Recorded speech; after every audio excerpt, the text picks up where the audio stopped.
Hello students, today we will discuss chapter 3 of macroeconomics जिसका नाम है National Income and Related Aggregates. So, this is very important chapter from exam point of view. So, firstly we will discuss, as the name suggests, what is national income. कि national income क्या होता है?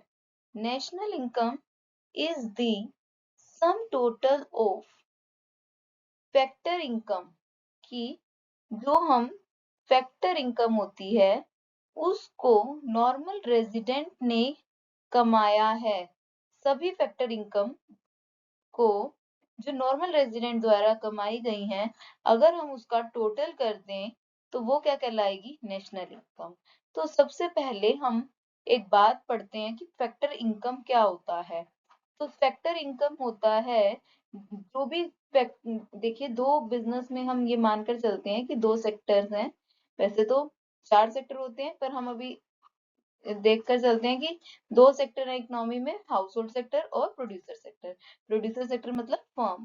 Firm क्या है? Producing unit. और house hold जो goods and services के own house hold वो है जो हमें फैक्टर्स ऑफ प्रोडक्शन प्रोवाइड करते हैं। जैसे कि हमें क्या प्रोवाइड करते हैं house hold? Land, labour, capital and entrepreneur. किसको प्रोवाइड करते हैं? ये फर्म को। तो फर्म क्या है? Producing unit. तो फर्म बदले में उन्हें फैक्टर सर्विसेज के बदले में उन्हें क्या देती है? पेमेंट। लैंड के बदले में रेंट, लेबर के बदले में वेजेस, कैपिटल के बदले में इंटरेस्ट, एंटरप्रेन्योर के बदले में प्रॉफिट।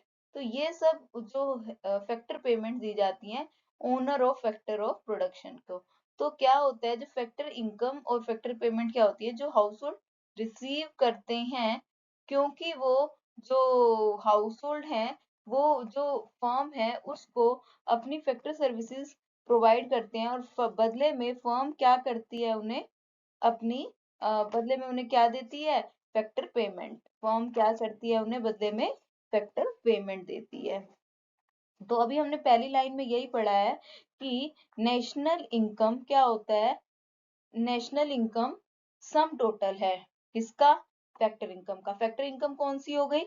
जो कि लैंड के बदले में रेंट, लेबर के बदले में वेजेस, कैपिटल के बदले में इंटरेस्ट, एंटरप्रेन्योर के बदले में प्रॉफिट।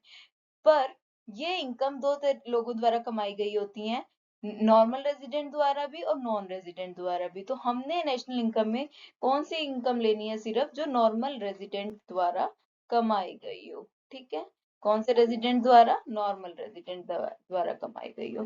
तो अब हम इसको आगे डिटेल में और पढ़ते हैं कि कंपनसेशन ऑफ एम्प्लॉय क्या होता है। कि जैसे कि जो भी कंपनसेशन मिलती है, कि जैसे उन्होंने वेजेस मिली, सैलरी मिली, पेमेंट इन काइंड, ये सब कंपनसेशन ऑफ एम्प्लॉय होती है। काम के बदले में जो भी सर्विसेज देता है एम्प्लॉय को एम्प्लॉयर, तो उसे क्या बोलते हैं हम? कंपनसेशन। लैंड के बदले में क्या दिया जाता है? रेंट। कैपिटल के बदले में इंटरेस्ट। एंटरप्रेन्योर के बदले में प्रॉफिट। एंटरप्रेन्योरल स्किल के बदले में प्रॉफिट। तो समझ में आया कि हमने अभी तक क्या पढ़ा कि नेशनल इनकम में सिर्फ किसको इंक्लूड किया जाता है? फैक्टर इनकम को। और फैक्टर इनकम कौन सी है? कंपनसेशन एम्प्लॉय, रेंट, इंटरेस्ट और प्रॉफिट। अब हम डिफरेंस करेंगे फैक्टर इनकम का ट्रांसफर इनकम के साथ। तो फैक्टर इनकम क्या होती है? जो भी लोगों को मिलती हैं कि उन्होंने कोई सर्विसेज दी हैं। जैसे कि अगर किसी को रेंट मिल रहा है तो उसने अपनी लैंड प्रोवाइड करी, अगर किसी को प्रॉफिट मिल रहा है तो उसने अपनी एंटरप्रेन्योरल स्किल प्रोवाइड की, किसी को इंटरेस्ट मिल रहा है तो उसने कैपिटल दी, किसी को रेंट मिल रहा है तो उसने लैंड दी, और किसी को कंपनसेशन मिल रही है तो इसका मतलब उसने एज ए कंपनसेशन मिल रही है, कुछ भी सैलरी वेजेस की फॉर्म में, तो उसने एज ए लेबर काम किया वहां पर, कुछ ना कुछ अपनी सर्विसेज दी। Transfer income as a help दी जाती है, डोनेशन, चैरिटी। तो ये सब क्या होती है? Transfer income. तो फैक्टर इनकम को हम अर्न इनकम भी कहते हैं। फैक्टर इनकम को हम क्या बोलते हैं? Earn income. और जो अन ट्रांसफर इनकम होती है ये अनअर्न्ड इनकम होती है। फैक्टर इनकम को हम नेशनल इनकम में इंक्लूड करते हैं और ट्रांसफर इनकम को हम इंक्लूड नहीं करते। अब आगे देखिए, अभी तक हमने डेफिनेशन में सबसे पहले दो वर्ड पढ़े थे कि it is the sum total of factor income. Earned bye, तो फैक्टर इनकम तो पता चल गया। अब हमें पता है अर्नड बाय नॉर्मल रेजिडेंट, तो अब हम नॉर्मल रेजिडेंट का मतलब क्लियर करेंगे। नॉर्मल रेजिडेंट क्या होता है? नॉर्मल रेजिडेंट वो होता है जो व्यक्ति इंडिया में रह रहा है, कब? 1 साल या 1 साल से ज्यादा, तो वो सिटीजन ना हो सके पर वो रेजिडेंट कहलाएगा। सिटीजन मतलब उसे सिटीजनशिप नहीं मिली, पर वो इंडिया में 1 साल या 1 साल से ज्यादा रह रहा है, तो वो वहां का नॉर्मल रेजिडेंट कहलाएगा। और दूसरी बात, दूसरी कंडीशन, उसका उस कंट्री में इकोनॉमिक इंटरेस्ट होना चाहिए कि सारी इकोनॉमिक एक्टिविटी जैसे कि प्रोडक्शन, कंजप्शन और इन्वेस्टमेंट वो उसी कंट्री के लिए कर रहा हो, तो उसे क्या बोलते हैं? Normal resident. तो अब हमारी डेफिनेशन क्लियर होती है कि नॉर्मल रेजिडेंट क्या होगा? फैक्टर इनकम है total of national income, total of factor income earned by the normal resident. तो फैक्टर इनकम का मतलब पता चल गया, compensation of employ, rent, interest, profit. और नॉर्मल रेजिडेंट जो इंडिया में रह रहा है 1 या 1 साल से ज्यादा, चाहे वो सिटीजन है चाहे नहीं है, और उसका इकोनॉमिक इंटरेस्ट जैसे कि प्रोडक्शन, कंजप्शन, ये सब एक्टिविटीज इंडिया में ही हो रही हैं। अब हम डिफरेंस क्रिएट करें, डिफरेंस पढ़ेंगे कि कौन नॉर्मल रेजिडेंट के अंदर आएगा, कौन नॉन रेजिडेंट कहलाएगा। अब एक इंडियन है, वो अगर फॉरेन एम्बेसी में काम कर रहा है जो कि इंडिया में है, तो वो इंडिया का नॉर्मल रेजिडेंट कहलाएगा। अगर इंडियन एम्प्लॉयड है डब्ल्यूएचओ में जो कि इंडिया में है, तो वो इंडियन रेजिडेंट के नॉर्मल रेजिडेंट कहलाएंगे। बट अगर कोई फॉरेनर काम कर रहा है इंडियन एम्बेसी जो कि दूसरी कंट्री में है, कनाडा, जापान में, तो वो नॉन रेजिडेंट कहलाएगा। अगर कोई फॉरेनर वर्किंग कर रहा है, काम कर रहा है किसमें? जो डब्ल्यूएचओ इंडिया में लोकेटेड है, तो वो नॉन रेजिडेंट कहलाएगा। कोई भी लोकल पीपल मतलब इंडियन कहाँ काम कर रहा है? ऑफिस में आईएमएफ के जो कि इंडिया में है, तो वो वहां का नॉर्मल रेजिडेंट कहलाएगा। पर अगर कोई फॉरेन का पर्सन इंडिया में लोकेटेड आईएमएफ में काम कर रहा है, तो वो नॉन रेजिडेंट कहलाएगा। नेक्स्ट है एम्बेसडर फॉर इंडिया, कि जो इंडिया का एम्बेसडर है वो रेस्ट ऑफ द वर्ल्ड में, तो वो नॉर्मल रेजिडेंट कहलाएगा। Ambassador in India from rest of the world, कि किसी और कंट्री के ब्रांड एम्बेसडर इंडिया में आए, तो वो क्या कहलाएंगे? Non resident of India. Next है कोई भी फॉरेन सिटीजन अगर वो इंडिया में 1 साल या 1 साल से ज्यादा रह रहा है अदर देन मेडिकल और स्टूडेंट ट्रीटमेंट, तो वो क्या कहलाएगा?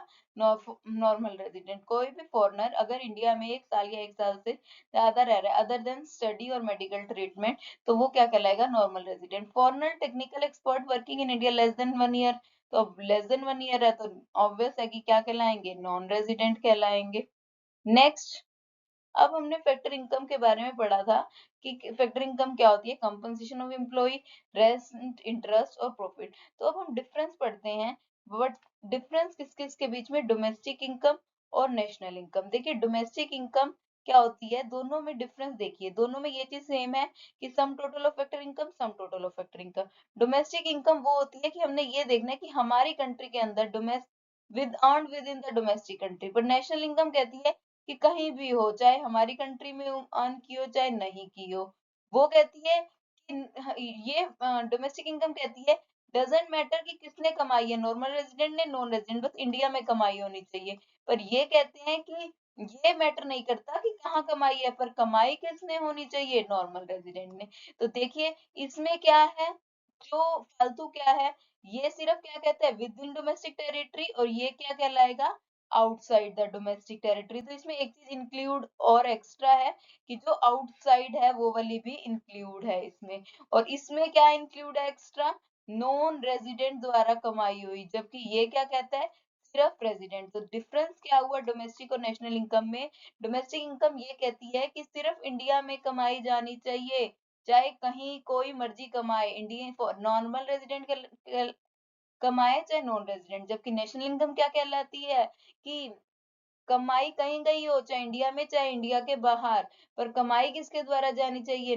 नॉर्मल रेजिडेंट के द्वारा। तो इसे क्या बोलते हैं हम? National income. तो अब हमें डोमेस्टिक इनकम से नेशनल इनकम की तरफ जाना है, तो हमें क्या करना पड़ेगा? इसमें वो इनकम ऐड कर देंगे। देखिए इसमें डिफरेंस क्या था? डोमेस्टिक इनकम, डोमेस्टिक इनकम कौन सी है? ये वाली। इससे हमें किस पे जाना है? नेशनल इनकम में। तो डोमेस्टिक से नेशनल में जो एक्स्ट्रा क्या था इसमें? जो नॉन रेजिडेंट द्वारा कमाई गई थी, ये नॉन रेजिडेंट वाली इसमें नहीं है ना, तो इस तक पहुंचने के लिए नॉन रेजिडेंट वाली क्या करनी पड़ेगी? माइनस नॉन रेजिडेंट द्वारा। और इसमें क्या एक्स्ट्रा है?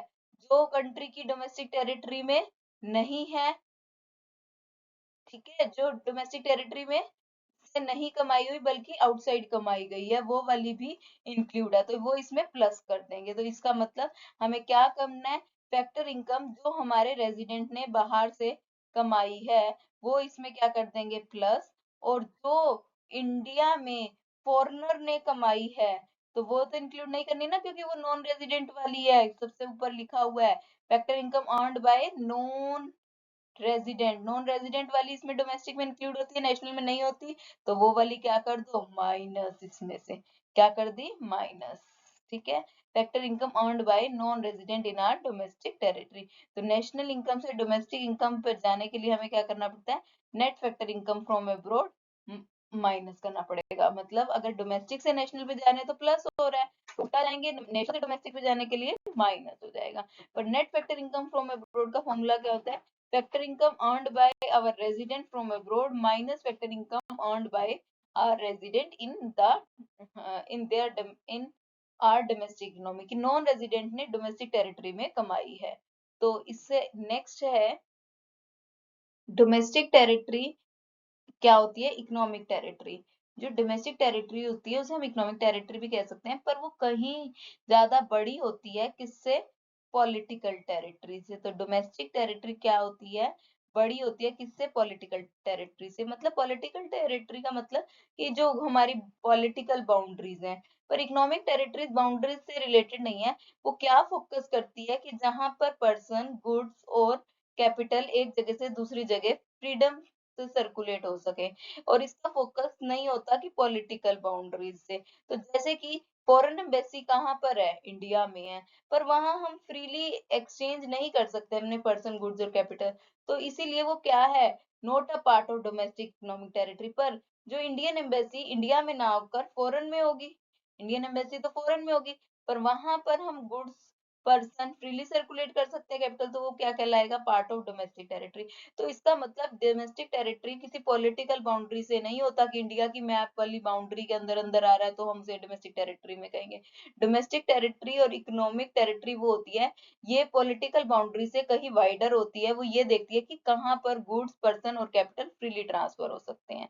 तो नेक्स्ट है कि अगर हमें ग्रोथ से नेट पर जाना है, जैसे कि जीडीपी या जीएनपी दिया हुआ है, तो हमें एनएनपी जाना है। देखिए अगर हमारे पास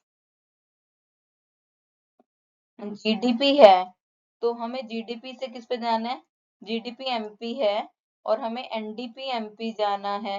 तो हमें क्या करना पड़ेगा, ग्रोथ से नेट पे जाना पड़ रहा है, ये ग्रोथ था और ये नेट पे जाना है, तो ग्रोथ से नेट पे जाने के लिए हमें डेप्रिसिएशन माइनस करना पड़ेगा। डेप्रिसिएशन किस और नाम से लिखा हुआ आ सकता है न्यूमेरिकल्स में, कंजप्शन ऑफ फिक्स कैपिटल, और अपोजिट इसका नेट से ग्रोथ पे जाने के लिए डेप्रिसिएशन प्लस, मतलब consumption of fix capital plus.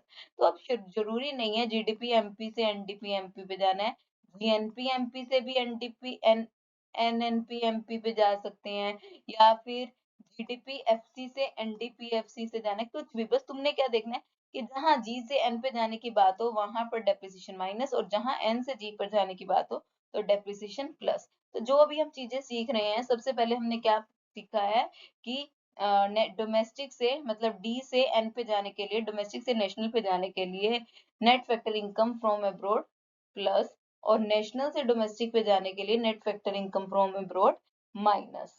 तो नेशनल से डोमेस्टिक, फिर अगला हमने पढ़ा ग्रोथ से नेट। तो अब हम पढ़ते हैं next topic, that is market price से कैसे फैक्टर कॉस्ट पर जाया जाता है। तो हम ये इसको मार्केट प्राइस से फैक्टर कॉस्ट पे, मार्केट प्राइस से फैक्टर कॉस्ट के लिए क्या होगा, मार्केट प्राइस, देखिए मार्केट प्राइस से फैक्टर कॉस्ट इक्वल होंगे अगर हमारी टू सेक्टर मॉडल है, टू सेक्टर इकोनॉमी है, तो कोई गवर्नमेंट नहीं होगी, जब गवर्नमेंट नहीं होगी तो कोई टैक्स और सब्सिडी नहीं होगा, तो उस केस में मार्केट प्राइस फैक्टर कॉस्ट के इक्वल है। बट अगर हमारे पास गवर्नमेंट है तो हमारी जो फैक्टर ऑफ प्रोडक्शन से जो कॉस्ट आ रही है प्रोडक्ट की, तो उसमें टैक्स लगा दिया जाता है, तो टैक्स लगाने से वो कॉस्ट हैवी हो जाती है, मतलब कॉस्टलियर हो जाती है, तो उसमें ऐड हो जाता है। सब्सिडी से वो सस्ती हो जाती है, तो उससे हम माइनस करके क्या आ जाता है, मार्केट प्राइस। तो फैक्टर कॉस्ट में टैक्स प्लस होते हैं और सब्सिडी माइनस, तब क्या करके आता है, मार्केट प्राइस। तो यही कारण है कि अगर हमें जीडीपी एमपी से जी जीडीपी एफसी पे जाना है, या फिर एनडीपी एमपी से एनडीपी एफसी, मतलब वो डजेंट मैटर कि क्या है, मेन हमने यहाँ पर क्या देखना है कि कहीं भी क्वेश्चन में एमपी से हमें कहाँ पर पहुंचना है, ये एमपी है और हमें पहुंचना किस पर है, एफसी पर। किस पर पहुंचना है, एफसी पर। तो एमपी से एफसी पे पहुंचने के लिए नेट इनडायरेक्ट टैक्सेस माइनस होंगे। तो नेट इनडायरेक्ट टैक्सेस कैसे माइनस होंगे, तो minus indirect taxes plus subsidies, क्योंकि देखिए नेट इनडायरेक्ट टैक्सेस का फॉर्मूला होता है इनडायरेक्ट टैक्सेस माइनस सब्सिडी। तो इसका मतलब अगर मैं इसका मतलब फॉर्मूला के आगे माइनस है, तो अगर मैं फॉर्मूले के आगे माइनस लगाती हूँ ये, तो माइनस नेट इंडायरेक्ट हो जाएगा और ये प्लस हो जाएंगी सब्सिडीज। तो इसका मतलब माइनस नेट इंडायरेक्ट टैक्सेस, तो नेट इंडायरेक्ट टैक्सेस का फॉर्मूला होता है इंडायरेक्ट टैक्सेस माइनस सब्सिडी। तो इंडायरेक्ट टैक्सेस माइनस सब्सिडीज में से minus indirect taxes plus subsidies. तो एमपी से एफसी पे जाने के लिए माइनस नेट इंडायरेक्ट टैक्सेस और एफसी से एमपी पे जाने के लिए प्लस नेट इंडायरेक्ट टैक्सेस। अब हमारा जो इसका टॉपिक है मॉनेटरी जीडीपी और नॉमिनल जीडीपी और रियल जीडीपी। देखिए मॉनेटरी मतलब जो मनी से रिलेटेड है, जिसमें जो जीडीपी है, जीडीपी का मतलब क्या होता है कि एक कंट्री में कितने गुड्स प्रोड्यूस हो रहे हैं with in an accounting year. तो नॉमिनल और रियल में क्या डिफरेंस होगा, जो गुड्स एंड सर्विसेज की वैल्यू नॉमिनल में क्या होती है, नॉमिनल में क्या होती है, करंट ईयर प्राइसेस को लिया जाता है। तो इसमें क्या होता है, जो प्राइस प्रिवेलिंग होता है उस अकाउंटिंग ईयर में, उसकी हेल्प से गुड्स एंड सर्विसेज की वैल्यू को कैलकुलेट किया जाता है। जबकि रियल गुडविल वो होती है जिसमें जो भी वैल्यू होती है गुड्स एंड सर्विसेज की इकोनॉमी में प्रोड्यूस हो रहे हैं, वो बेस ईयर के प्राइस को यूज करते हैं, ना कि करंट ईयर के। तो यहाँ पर पी क्या होता है, price prevailing during the base year, की बेस ईयर के वक्त क्या हो रहा था। तो अगर वहां पर नॉमिनल जीडीपी बढ़ती है तो वो किस वजह से भी बढ़ सकती है, चाहे क्वांटिटी ना बढ़े, वो किस वजह से बढ़ रही है, क्योंकि प्राइस बढ़ रहे हैं। पर रियल जीडीपी में प्राइस तो वही का वही बढ़ रहा है। तो अगर रियल जीडीपी बढ़ रही है तो इसका मतलब एक्चुअल में गुड्स एंड सर्विसेज की प्रोडक्शन बढ़ रही है, क्योंकि प्राइस क्या है वहां पर। इसमें जो प्राइजेस हैं वो करंट ईयर में कितना था, 200, और जबकि बेस ईयर में कितना प्राइस था, 100। बेस ईयर में प्राइस 100 था, करंट ईयर में प्राइस कितना था, 200। तो प्राइस क्या है, 100 और 200, जबकि जो क्वांटिटी है वो कितनी है, वो सेम है। तो पर जीडीपी अगर हम कैलकुलेट करें पी इंटू क्यू, जैसे हमने लास्ट डिफरेंस में फॉर्मूला पढ़ा था कि पी क्या है, बेस ईयर प्राइस, और क्वांटिटी कितनी है 50, तो 5000 जीडीपी आ गई। पर अगर मैं करंट ईयर वाली लेती हूँ तो वहां प्राइस कितना है, 200, और क्वांटिटी कितनी है 50, 10, जीडीपी कितनी आ गई, 10,000। तो जीडीपी यहाँ पर किसको दिखा रही है, 5000 हाइक को। पर ये क्या होता है, ये मॉनेटरी इंक्रीज को दिखाती है ये जीडीपी। तो इसे मनी इल्यूजन भी कहा जाता है। इससे कोई गुड्स एंड सर्विसेज नहीं बढ़ रहे, तो इस तरह की बढ़ी हुई गुडविल हमारे किसी काम की नहीं है। तो इसे क्या बोलते हैं हम, नॉमिनल जीडीपी। और मॉनेटरी इंक्रीज दिखाती है ये जीडीपी को। इसमें मतलब क्या होता है कि जीडीपी बढ़ रही है क्वांटिटी के बिना बढ़े, तो इसीलिए ये गुडविल सोशल वेलफेयर को इंडिकेट नहीं दिखा करती, क्योंकि इसमें गुड्स एंड सर्विसेज की प्रोडक्शन बिना बढ़े ही हमारी जीडीपी बढ़ रही है प्राइस के बढ़ने के कारण। तो ये इस तरह की जो जीडीपी होती है ये हमारे किसी काम की नहीं होती, तो इज ऑफ लेस सिग्निफिकेंस। अब हम बात करते हैं रियल जीडीपी। रियल जीडीपी क्या करती है, जैसे कि उन्होंने प्राइस दिया 100 और क्वांटिटी थी 220, तो इसमें क्या आ गई जीडीपी 2000। तो पर अगले साल क्या हुआ, प्राइस तो वही का वही रहा, क्वांटिटी बढ़ी 30, तो जो जीडीपी आई वो कितनी आ गई अब 30 इंटू 100, 3000। तो जो ये 1000 है वो किसकी वजह से आई है, जीडीपी बढ़ी है, किसकी वजह से बढ़ी है, क्वांटिटी की वजह से, ना कि प्राइस की। प्राइस वही का वही है, तो ये रियल जीडीपी है। तो यहाँ देखिए 20 20 यूनिट प्रोड्यूस करते हैं, फिर बाद में 30, तो 20 का पहले कितनी जीडीपी आ रही थी प्राइस से मल्टीप्लाई करके 2000, और उसकी कितनी आ रही थी जीडीपी 3000 प्राइस से मल्टीप्लाई करके। तो यहाँ पर 1000 का इंक्रीज आ रहा है जीडीपी में।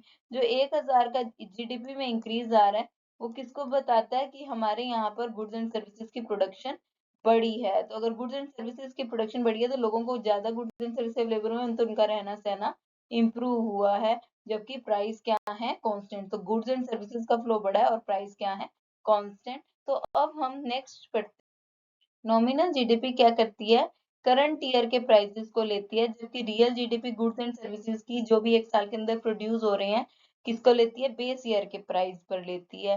तो जीडीपी, इसे नॉमिनल जीडीपी को क्या बोला जाता है, करंट ईयर प्राइस जीडीपी। और ये कहते हैं जीडीपी एट कांस्टेंट प्राइस। तो ये नॉमिनल जीडीपी गुड मेजर नहीं है। क्यों नहीं है? क्योंकि ये उसको दिखाएगा, किसको दिखाएगा? क्वांटिटी के बिना बढ़े ही क्वांटिटी प्राइस के बढ़ने से जीडीपी के बढ़ने को दिखाएगा, तो ये एक अच्छा मेजर नहीं है। तो इसका मतलब कि जीडीपी बढ़ रही है पर गुड्स एंड सर्विसेज उतने के उतने ही है इकोनॉमी में, तो सोशल वेलफेयर नहीं इम्प्रूव हो रहा। जबकि जो रियल में जीडीपी है वो एक गुड मेजर है, क्योंकि अगर वो बढ़ रही है तो इसका मतलब प्राइस वही का वही है। जो जीडीपी बढ़ रही है वो number of goods and services produce हो रहे हैं, जो फ्लो हो रहे हैं गुड्स एंड सर्विसेज वो बढ़ रहे हैं। तो इसका मतलब अगर वो बढ़ रहे हैं तो लोगों का वेलफेयर भी हो रहा है। तो real GDP is a good indicator to measure the social welfare, कि अगर रियल जीडीपी बढ़ रही है तो इसका मतलब लोगों का वेलफेयर हो रहा है। अब हमारे को जो नेक्स्ट हमने पढ़ना है वो क्या पढ़ना है? वो हम पढ़ेंगे एक conversion of nominal GDP into real GDP, कि अगर हमारे पास अब जीडीपी क्या आ गई, नॉमिनल जीडीपी आ गई, मतलब करंट ईयर वाली आ गई, और हमने उसको किस में कन्वर्ट करना है? रियल जीडीपी में। तो करंट ईयर वाली को बोलेंगे जीडीपी एट करंट प्राइसेस, उसको किससे डिवाइड करेंगे? प्राइस इंडेक्स से मल्टीप्लाई बाय 100। तो जैसे कि जो हमारी जीडीपी थी वो कितनी थी? 10,000 करोड़ 2010 में, और ये 2019 में 20,000। तो ये कौन सी है? करंट ईयर प्राइस वाली। तो जीडीपी हमने लिख दिया 2000, तो 2000, और यहाँ पर हम ये कह रहे हैं जो प्राइस इंडेक्स है वो किससे कितने से बढ़ी? 1000 से 4000 बढ़ी। तो यहाँ फॉर्मूले के अकॉर्डिंग जीडीपी करंट ईयर वाली कितनी है? 2000। कितनी है जीडीपी करंट ईयर वाली? 2000।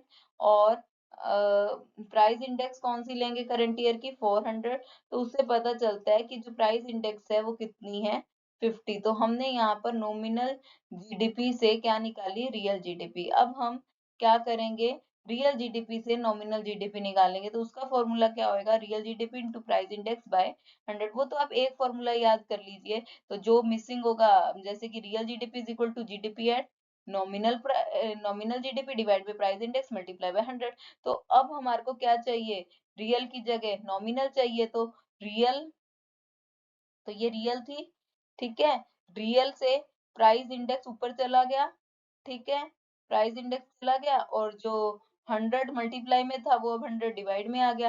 तो यहाँ पर कौन सी वाली जीडीपी थी? नॉमिनल वाली। तो वो नॉमिनल का फॉर्मूला बन गया। तो real GDP multiply price index divide में 100। तो ये उसी वाले फॉर्मूले से बने हैं, बस क्रॉस मल्टीप्लाई करके क्या हुआ? पहले जहाँ रियल जीडीपी की वैल्यू निकालनी थी, अब हमने किसकी निकाल दी? नॉमिनल जीडीपी की। तो दोनों में से एक फॉर्मूला याद कर दो, दूसरा तो अपने आप ही बन जाएगा। अब हमारे को क्वेश्चन आता है कि जीडीपी डिफ्लेटर को कैसे कैलकुलेट किया जाता है। जीडीपी डिफ्लेटर क्या होता है? जीडीपी हम करंट ईयर प्राइसेस डिवाइड में कांस्टेंट ईयर प्राइसेस को करते हैं मल्टीप्लाई बाय 100। मतलब नॉमिनल जीडीपी को जब हम रियल जीडीपी से डिवाइड करते हैं तो मल्टीप्लाई बाय 100 करके जीडीपी डिफ्लेटर आता है। तो मतलब अगर मान लीजिए कि नॉमिनल जीडीपी इसमें 660 दिखाई हुई थी, और ये 600 थी, तो मल्टीप्लाई बाय 100 तो 110 आ गया। और हमने इसको क्या शो कर रहे हैं कि इसका मतलब कितने से इंक्रीज हो रहा है? 10% से इंक्रीज हो रहा है। अब हमें जीडीपी डिफ्लेटर और कंज्यूमर प्राइस इंडेक्स में भी डिफरेंस पता होना चाहिए। तो जीडीपी डिफ्लेटर सभी गुड्स एंड सर्विसेज की बात करता है, जबकि जो कंज्यूमर प्राइस इंडेक्स है वो एक स्पेसिफिक बास्केट जो हम खरीदना चाह रहे हैं, कंज्यूमर जो बाय करना चाह रहे हैं उसके बारे में बात करता है। ये जीडीपी डिफ्लेटर ये बताता है कि कौन सी हमारी कंट्री में प्रोड्यूस हो रही है उनकी बात करता है। जबकि जो कंज्यूमर प्राइस इंडेक्स होता है इसको कोई मैटर नहीं करता कि वो हमारी कंट्री में प्रोड्यूस हो रही है या रेस्ट ऑफ द वर्ल्ड में। So the last topic of this chapter is कि वैसे तो हमने ये पढ़ा है कि जीडीपी बढ़ती है तो लोगों का वेलफेयर भी बढ़ता है, पर इसमें कुछ लिमिटेशन है। ये जो इनकम है वो अनइक्वल डिस्ट्रीब्यूट हो रही है आजकल बहुत ज्यादा। तो जीडीपी बढ़ने के साथ साथ भी लोगों का सेल्फ सोशल वेलफेयर उतना नहीं हो रहा, वो अनइक्वल हो रहा है जितनी जीडीपी बढ़ रही है। मतलब जीडीपी बढ़ने के कारण तो सोशल वेलफेयर बढ़ना चाहिए, बल्कि जीडीपी के बढ़ने के साथ साथ कौन सी प्रॉब्लम बढ़ रही है? स्टार्वेशन, डेथ, ये सब बढ़ता जा रहा है। नेक्स्ट है कंपोजिशन ऑफ जीडीपी। ये कहते हैं कि कई बार क्या होता है जीडीपी में कितने गुड्स एंड सर्विसेज प्रोड्यूस हो रहे हैं। तो अगर कुछ गुड्स ऐसे प्रोड्यूस होते हैं जिसका हम हमारी इकोनॉमी में तो बहुत हेल्पफुल करती हैं, जो हमारे को एक पीसफुल इन्वायरमेंट देती हैं, जैसे कि डिफेंस गुड, पर वो ना डायरेक्टली हमारी कोई लोगों का वेलफेयर नहीं इंक्रीज करती। हाँ, इनडायरेक्ट वे से तो वो हमारी हेल्प कर रहे हैं, हमें एक पीसफुल एनवायरनमेंट मिल रहा है, पर डायरेक्टली वो हमारे वेलफेयर से रिलेटेड नहीं है। तो इस तरह की जीडीपी नहीं होती। जैसे कि अब नॉन मॉनेटरी एक्सचेंज, इसमें बार्टर सिस्टम ऑफ एक्सचेंज भी होता है कि गुड्स के बदले में गुड्स एक्सचेंज, गाँव में यही सिस्टम चलता आ रहा है। और दूसरा क्या है, पेमेंट इन काइंड, कि हमने क्या करा, किसानों को अनाज ही दे दिया, तो वो सब चीज़ों को हम बुक्स में रिकॉर्ड नहीं कर पाते, तो ये ट्रांज़ैक्शन बिना रिकॉर्ड हुए हुए रह जाती हैं। तो इनसे कितना वेलफेयर हुआ, क्योंकि जीडीपी तो हुई, क्योंकि फार्मर ने खेत में काम करा, तो उसको कंपनसेशन मिल रहा है। तो वो अगर पैसों की फॉर्म में होता, तो बुक्स में इज़िली रिकॉर्ड हो जाता। पेमेंट इन काइंड है, तो क्या पता ना रिकॉर्ड हो। तो अगर नहीं रिकॉर्ड आ रहा, तो इसका मतलब वो इनएप्रोप्रिएट मेथड है। इससे क्या होता है कि प्रॉपर हम सोशल वेलफेयर की इंडेक्स को जान नहीं पाते। नेक्स्ट है एक्सटर्नलिटीज। देखिए, कुछ ऐसी बातें होती हैं जिसका हमारे ऊपर पॉजिटिव इम्पैक्ट भी पड़ता है, हमारे सराउंडिंग में वो होती हैं, और नेगेटिव भी। अगर मेरे घर के पास कोई पार्क बन रहा है, अगर मान लीजिए कि एक्स ने पार्क बनवाया, उसके वाई को बहुत अच्छा मिल रहा है, पर उसने वाई ने उसके लिए कुछ नहीं पे करा, तो उसका वेलफेयर तो हो रहा है। तो हमें पर हमने उसके उसने उसके लिए कुछ पे नहीं करा, तो इस तरह की एक्सटर्नलिटीज पॉजिटिव है। नेगेटिव क्या हो रही है कि इस घर के पास कोई फैक्ट्री है और वो धुआं निकल रहा है उस फैक्ट्री से, तो जिससे पोल्यूशन हो रहा है, और इंडस्ट्रियल वेस्ट को नदियों में बहा दिया जाता है, और उसके लिए वो कोई पेनल्टी भी नहीं दे रहे। तो इससे क्या हो रहा है कि सोशल वेलफेयर लॉस हो रहा है। तो यहाँ पर ये कहते हैं कि ऐसा नहीं है कि हमें पता चल रहा है कि अगर जीडीपी बढ़ रही है तो सोशल वेलफेयर हो रहा है। कई बार उसका चीज का पॉजिटिव इम्पैक्ट भी होता है और नेगेटिव इम्पैक्ट भी होता है। So please like, share and subscribe my channel Commerce at Glance. Thank you for watching this video.